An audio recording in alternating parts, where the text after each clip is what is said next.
Hello guys, it's Max here from Daily Market Movements. Welcome to another episode where today we're going to be analysing the Nasdaq100 futures chart. The Nasdaq's currently trading back above 12,000, which is just above that red line on your screens, which of course is that 50-day EMA.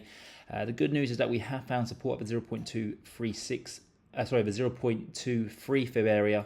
If we just draw a fib chart from the lows that occurred back in January all the way to the February highs, we're currently testing that 0.5 fib area. This is an area where we did find support, so this is very positive.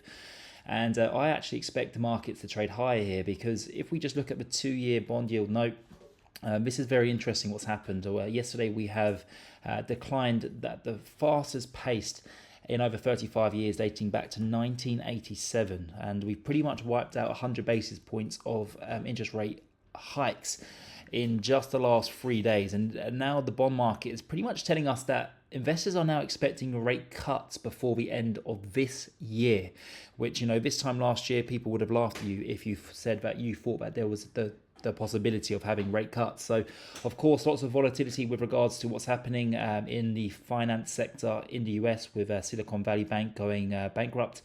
But the good news is that the Nasdaq100 has actually performed rather well compared to the Dow and the S&P 500, and of course this is largely due to its non-exposure to any financial stocks. So I do expect this market to trade higher. We are due the CPI reading in about an hour's time.